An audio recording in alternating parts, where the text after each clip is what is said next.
Online कक्षाओं में आप सभी का स्वागत है। आज हम पढ़ेंगे हिंदी व्याकरण, ठीक है ना।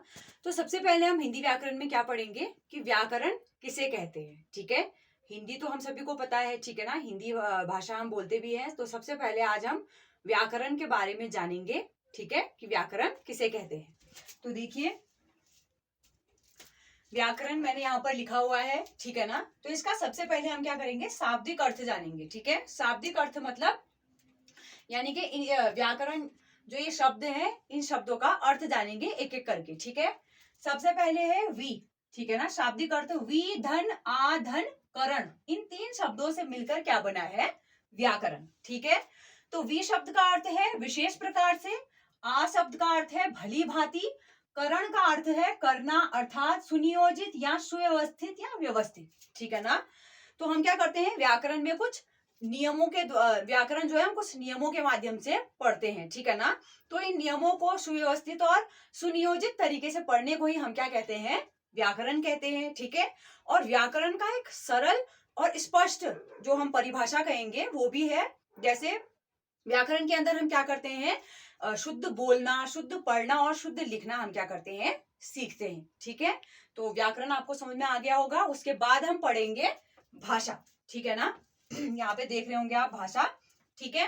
तो भाषा क्या है, आप सभी को पता है। जब भी जैसे मैं अभी बात कर रही हूँ आप लोगों से या मैं आपको पढ़ा रही हूँ, तो किसके माध्यम से पढ़ा रही हूँ, भाषा के माध्यम से, ठीक है ना। अगर भाषा नहीं होती तो शायद मैं आपको नहीं पढ़ाती। भाषा का मतलब है, भाषा का जो अर्थ है, भाषा एक ऐसा साधन है जिसके माध्यम से हम क्या करते हैं, अपने भावों और विचारों को एक दूसरे तक पहुंचाते हैं, ठीक है ना।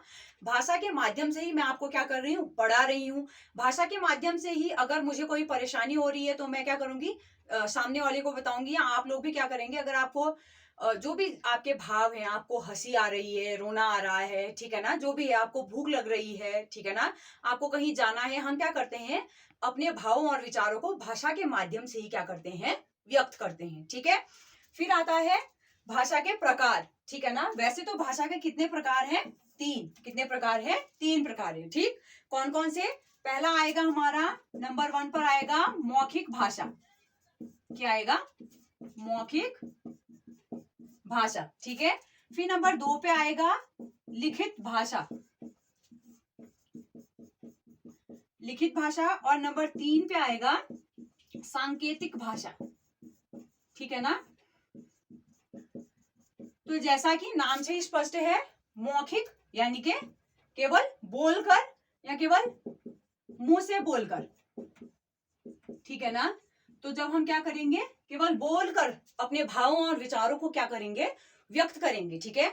हमें जो भी बात अपने किसी के सामने रखनी है, अगर हम केवल बोलकर उसका प्रयोग करते हैं, केवल बोलकर व्यक्त करते हैं, तो क्या कहलाएगा, वो मौखिक भाषा कहलाएगी, ठीक है ना। और दूसरा है लिखित भाषा, नाम से स्पष्ट है, लिखित अर्थात लिखकर, ठीक है, लिखित अर्थात लिखकर।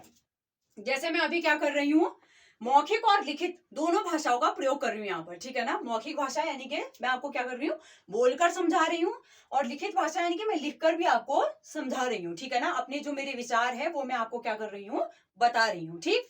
फिर नंबर 3 पे आता है सांकेतिक भाषा, ठीक है ना। हिंदी में सांकेतिक भाषा का वैसे तो उतना प्रयोग होता नहीं है, लेकिन हमें अपनी जानकारी के लिए हमें पता होना चाहिए कि भाषाएं 3 प्रकार की होती है, मौखिक, लिखित और सांकेतिक। अब सांकेतिक भाषा का एक उदाहरण मैं आपको दूंगी, बड़ा अच्छा सा। जैसे हम कभी कहाँ जाते हैं, रोड वगैरह में जाते हैं, ठीक है ना, घूमते हैं कहीं पर, तो हम देखते हैं कि कहीं पर क्या होते हैं, बड़े बड़े बोर्ड लगे होते हैं, चिन्ह, उसमें चिन्ह बनाया गया होता है या कुछ चित्र बनाया गया होता है, ठीक है ना, कि आगे मोड़ है, आगे पुल आने वाला है, इस प्रकार से, ठीक है ना। और क्या होता है, बड़े बड़े शहरों में क्या होता है, जो रेड लाइट्स वगैरह, जो सिग्नल लाइट है, ठीक है ना, जो सिग्नल है वो लगे होते हैं, ठीक है। उसमें 3 प्रकार की लाइट भी होती है, लाल, पीला और हरा, ठीक है ना। लाल क्या संकेत करता है, स्टॉप यानी कि रुकने का। फिर पीला जो संकेत करता है वो करता है कि रेडी होने का संकेत और तैयार रहने के लिए। और तीसरा जो होता है हरे रंग का, वो क्या होता है, गो यानी कि जाने का संकेत देता है, ठीक है ना। तो क्या होता है, वहां पर कोई आदमी या कोई ऐसे चिल्ला चिल्ला कर नहीं बताएगा, ठीक है ना, बोल कर नहीं बताएगा, ठीक, या लिख के नहीं बताएगा कि जाओ, क्योंकि इतनी ज्यादा भीड़ होती है। तो इसलिए सांकेतिक चिन्हों का वहां पर क्या किया जाता है, प्रयोग किया जाता है, ठीक है ना। तो ये क्या है आपका आज का व्याकरण, मैंने आपको अच्छे से पढ़ा दिया, समझा दिया कि व्याकरण क्या है। फिर मैंने पढ़ाया भाषा, ठीक है ना। और व्याकरण हमने क्या पढ़ा, व्याकरण के अंतर्गत हम क्या पढ़ते हैं, शुद्ध बोलना, शुद्ध लिखना, शुद्ध पढ़ना पढ़ते हैं, ठीक है। और हम लोग भाषा के अंदर क्या पढ़ते हैं, भाषा हमारी क्या होती है, भाषा एक ऐसा साधन है या एक ऐसा माध्यम है जिसके द्वारा हम क्या करते हैं, अपने भावों और विचारों को एक दूसरे तक पहुंचाते हैं, ठीक है ना, उसे ही भाषा कहते हैं। भाषा क्या है, 3 प्रकार की है, मौखिक, लिखित और सांकेतिक, ठीक है। तो आशा करती हूँ आप लोगों को व्याकरण और भाषा समझ में आया होगा। बाकी जो लिपि है और जो बोली है उसका वीडियो हम नेक्स्ट बनाएंगे, फिर आपको भेजेंगे। Thank you.